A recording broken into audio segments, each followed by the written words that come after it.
I'm so excited. I know. Thank you. Hi, everybody. We are live with Justin Jarek, the new GM of Plant-Based Foods Kia. I'm so excited to have you on today.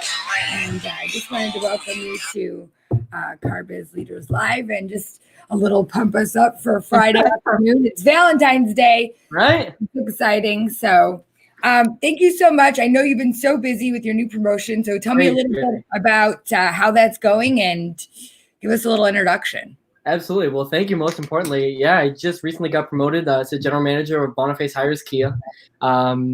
It's been fun. I'm really excited.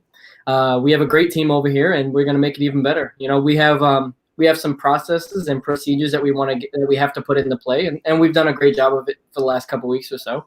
And just trying to be as visible and as present as possible. I think processes and procedures are always sort of evolving as you kind of go along and find out what's working and what's not. We're constantly evolving our processes over here. All right, we ran into this roadblock. How do we make sure that that doesn't happen again? Absolutely. How do you come up with the system of how you guys work those out? That's interesting to me. Well, you know, you said it perfect. You know, the process is, you know, the steps are all the same, but the process kind of has to be tailored a little bit because, you know, people are coming in a little more educated. They pretty much know what they want. I think the statistic is, you know, the average person does 17 hours of research online. So, you know, a lot of it kind of gets tailored to that, you know. A lot of people do all the shopping before they come into the store, and that's the reality of it. So, you know, we focus on customer experience. I think that's very important because ultimately they know what they want. They've done all the research. They pretty much know the trim level, the color. So ultimately at that point, what they're buying is the experience that you give them. Right. What do you think is part of that wow experience? I mean, like, how do you take it to the top? Like, how do you get these guys to, like, what's your secret, flavor of the day? I think something that's very important with any organization or business or anything is, you know, having a strong leader at the top. I think that's very important. You know, and getting the most out of each and every person. You know, every person is not going to be a 30 car or 40 car person. You know, you just have to get the most out of that person. And I think that's the most important. And, you know, as a leader, you want to make sure you know why that person comes into work each day, what gets them fired up. And once you can kind of get that going, you know, that's kind of where, you know, you start turning things around. And then, you know, everyone wants to be a part of a team. So that's one thing that we do as well. Yeah, I think that is so important to have that. Like, you know, we spend so much time with our work families, sometimes more than our own personal families. Seriously. I think it's about like that camaraderie, that inclusion. What are some of the things that you do to kind of make that like a little more cohesive? We make it really fun. We always do like, well, first here at the dealership, what we've done is, you know, just to kind of go back is, you know, I try to tailor everything so that we're doing everything, like you said, because a lot of times in the car business, you know, it's notorious for working a bunch of hours. You know, we're working 50 and sometimes even 70 hours a week. So the hours are a lot. So, you know, one thing that I always stress is, you know, if you see someone doing a good job, make sure you tell them that. Make sure if they're going above and beyond to help a customer, make sure you acknowledge it because it goes a long way. But, you know, it starts in the morning. You know, we have a great meeting every morning. You know, I try not to bring any negativity into a meeting. You know, I'm pretty firm believer if you master your morning and have a great routine and you know, you start off the day right, you know, it kind of goes, you know, our buddy Ken Walls told me, how do you do anything? It's how you do everything, right? So everything, and it starts with the morning. So, you know, we have a great meeting every morning, and then we go out, we walk our lot. We go through all the used cars, new cars, and, you know, we kind of all joke around at that point. It's kind of fun. Oh, that's cool. So you guys got a little like Javaroo and make it fun and and a lot of the guys here, like you brought up a good point. You know, a lot of us here, you know, work a lot more than we are at home sometimes. So, you know, a lot of the guys here, you know, go play basketball together and go do things outside of work as well, which probably helps the camaraderie a little bit more. Well, you know, I'm a golfer. I love that. So I like it.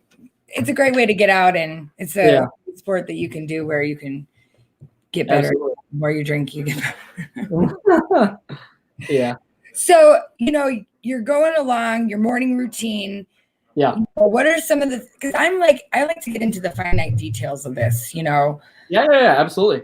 Because I think, you know, people are like, oh, I got a morning routine, but everybody has a morning routine, but what makes your morning routine like specific to you? Like, how do you set that up for success?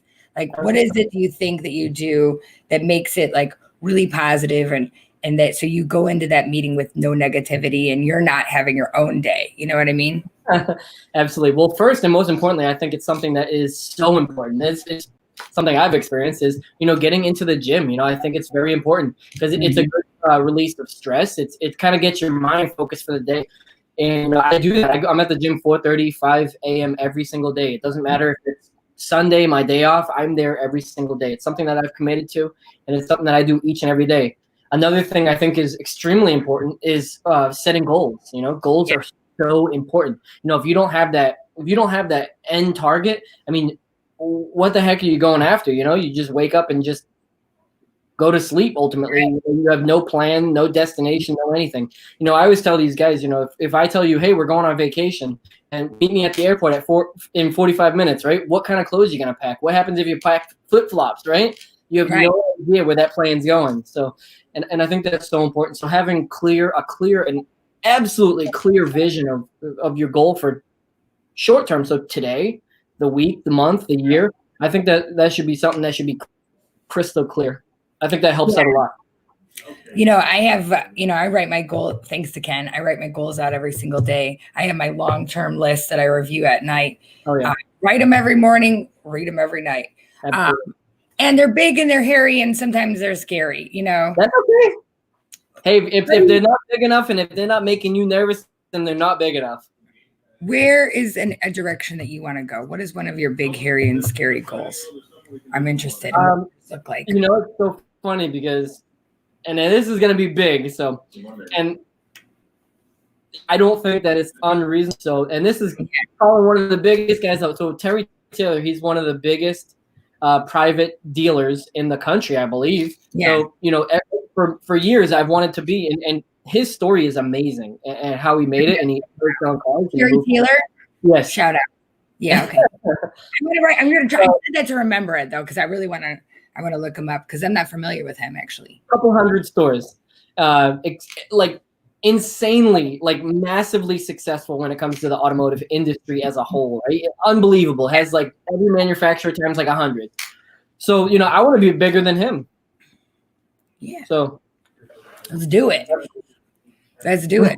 And I like that too, because listen, here's the thing. When you have your mindset on something, you can move mountains like that. For sure. I honestly believe that if you just say, okay, I remember at one point in my career when I was in sales, I was like, I'm going to be the best in the country at this. Absolutely. I'm going to be the best. I'm going to be number one. And like every single roadblock you could possibly imagine was thrown at me. Every time. Like everything. Like crazy stuff. Like stuff that didn't even need to happen. But when you put those roadblocks on and you just keep your eye on that prize, you're going to get it. So I believe in it. Just like a horse in the Kentucky Derby. They put those blinders on and they race until they can't race, until they cross that white and black checker flag. Yeah. And then, life throws things at you. I think that's what I experience with salespeople. I don't know if you experience the same. Hey, Ken, thank you so much for watching us and supporting us. We love you. One more thing too, I think is massively important that goes along with goals and something that, sometimes I slack. So I'm glad I'm bringing it up. And Ken is going to hate me for this, but writing affirmations is so insanely powerful. And it's something that should be done as well every single day. It just gives you that 10 or 20 that you could write every single day. If you could write 20 affirmations before you go into work, I promise you'd be skipping into work. Mm-hmm. Well, and we do, because, we have our Ken coaches you too, right? So we have our coaches, Ken Walls, and he's amazing. And he has us doing all these things. And I tell you, I was telling my husband the other day, I was like, if Ken told me that if I did 100 push-ups a day, that would help my business, I would be doing it. You'd be doing 200, I know it. Because everything he's said to me has like helped me quadruple my business. Yeah. What are some of the tips that he said to you that sort of changed your life? Definitely, and and I hate to keep going back to it, but goals, and it's something that should be short term, long term, and they should be extremely detailed. You should have a time that you want to start it. You should have an end date. You should have an exact amount, and that goes with everything, like down to my goals are written, and some people say you should write 3 goals, and so it's self focused. Man, I try to, and I could be doing it wrong. I don't know, but I wrote down my goals. Anything I can think of that morning, I'm writing, because if I have a vision on what I want for my goals, and it's very detailed. It's one thing that I want to do is I want to impact 1 million people by August 6th of 2020. I write it down every single day. So something That's extremely an goal, but like I love that goal. Yeah. So and sorry. Exactly, but and I said it a little differently than how I write it, because you can impact people negatively. So I write every single day. I want to, or no, excuse me, I will positively impact and influence 1 million people by August 6th of 2020, and I write it down every single day. And it's having that, it's being so detailed where there is no question about exactly what you want. And I think that's important with everything you do, whether they're short term, long term, whatever that is. And affirmations is something that I never really did. And it's so funny because we talked about Ken, and he said give me 20 affirmations, and if you think about it, for me anyways, I was like, well, first I'm like, what the heck is an affirmation, right? So then I start writing, and I'm writing like 2 down. I'm like, man, this is a lot harder than I thought. Now I'm telling you, I could fill my notebook of affirmations. And it reassures you, and it's so powerful. Yeah, I write down ones like, I am trusted, I am loved, I am worthy. Because sometimes you're like, I don't know if I'm worthy of this, or you second guess yourself, or you have these insecurities, by the way, especially when you're going after, like, we're human beings, right? Like at the end of the day, like we're not, and it's hard when you're successful and it's like, am I worthy of this? But we've worked hard for sure. What are some, I'm also a fan of the gratitude list too, as well. Oh, another thing I do, I write it down every single day. And you brought up an insanely good point, and I don't know if anyone caught it, but we each and every day we overcome so many obstacles, whether you're with customers or whether it's our own demons inside. So when you're reassuring yourself each and every morning, what you're thankful for, like your gratitude, like you're talking about, so you have that clear vision, and then affirmations reassuring all that positivity. Man, it is hard to have a bad day, I promise. I mean, you can't have a bad day when you're consuming so much positivity. Well, I'm still working on that. I have to go back to that list sometimes. I write it, it's every morning religiously, and then stuff happens and things like don't work out, and so you have to go back and revisit that. Tell me about a struggle and how you overcame it. Really interesting to know kind of your process and how you kind of overcome some of your adversities. Absolutely. So, and this is kind of something a little kind of on the lines of that. So there was someone that I looked up to. Is one of my manager. He was one of my superiors about 2 years ago or so. And I think this was one of the biggest struggles for me, probably in the last couple of years or so. He had told me that hey, I was telling him about how, hey, I want to impact all these people, right? I want to be in front of so many people. I want to touch so many people, right? Positively, obviously. And he said, he goes, you do a great job with the guys here, because every morning I send out a morning text and I'm trying to motivate everyone. Yeah. I told him that, right? And he's like, he goes, you do a great job at our store, but you know what? He goes, you would never be able to speak in front of people, right? So I'm like, what the heck? And for the longest time, I believed that. And I could tell you, it was November 13th at about 10:15 in the morning. So I made a commitment to myself. I wrote it down every single day, is within 1 year, I'll speak in front of people. That was probably one of the biggest struggles that I overcame, and probably maybe 5 or 6 months after that, I spoke in front of people, and I've done it a couple times, quite a few times since. So, and it's getting easier and easier the more I do it. Are you speaking? You're speaking soon, aren't you? Where are you speaking? I was going to go to Vegas. Unfortunately, I wasn't able to, just because with the new job, kind of needed to be here to try to figure some things out. But I will be at Hustle and Grind in April. So I hope Hustle and Grind. Hustle and Grind Con. It's going to be in Orlando. It's going to be crazy. There's going to be some of the biggest people speaking. I'm also going to a digital dealer for David Villa. Yeah, I love David Villa. Have you been on Digital Dealer Live? I love it. I'm gonna have my own workshop for them in April as well. Yeah. So that will be awesome. David Villa has introduced me to so many amazing people through his show. Just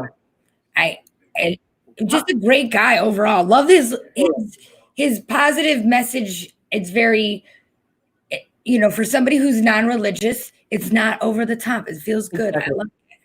Yeah, and he has a bunch of great people working for him. David Cribbs and Joe Calla, and they do such an amazing job at Auto Dealer University. And, those guys, I couldn't thank them enough. They've helped me out. They've been big mentors for me as well. Yeah, and he is just like the nicest guy. I met him at Women in Automotive, and and then I've been kind of on his show twice, and that's just been a really good. It's kind of helped me produce this show a little bit. I'm actually going to be speaking at Women in Automotive as well. You are? Yes. In Orlando? In Orlando. Awesome. That's a conference. That's June, right? I love it. No, I didn't know that. I'm so excited. I am, a woman in automotive, so that is, I sponsor that conference. I think it's a great. I know. I saw that's so awesome. Yeah, it's awesome. And I really had an amazing experience with them. Like, you get some caught up in like the, women are women, we have our own set of issues, but we're overcoming it, but I really believe in like, somebody gave me a chance to be here, it didn't happen overnight. Yeah. What would you say, when you're going to hire your management, by the way, let's talk about this. Let's get a little women-ated for a minute. Okay. When you're looking at management for a second, when you go to hire somebody, what do you think are the differences between men and women managers? I mean, like, obviously you're the big cheese now. What do you say are there both, like, what do you look for in terms of that? Because a lot of people are biased in terms of like, oh, well, this and that.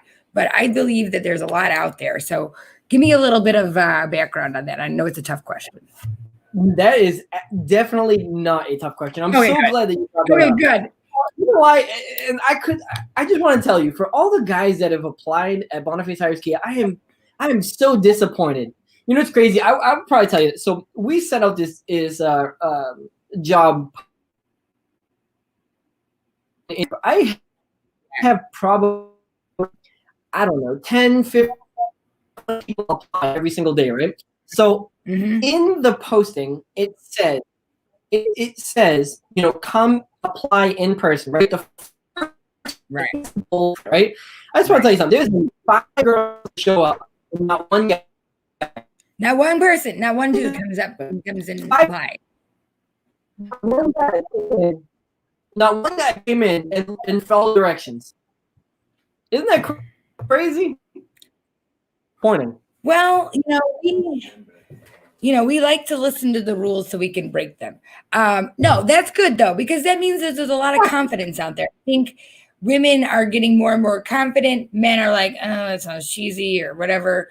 But I know that there's definitely a shift going on. That's for sure, especially in automotive. Well, I don't know what happened to you. You froze on me. So hopefully I will get you back, but and we'll continue our conversation. But Justin, I am so grateful to you. You are an amazing person, and I can't wait to talk offline with you because I can't wait to learn more of your story. I will see you around town in the automotive business. Thank you so much for being on. I appreciate you. You're the man. General Manager, Boniface Hires Kia, Justin Jarek. He's the man. Thanks, guys. Appreciate it.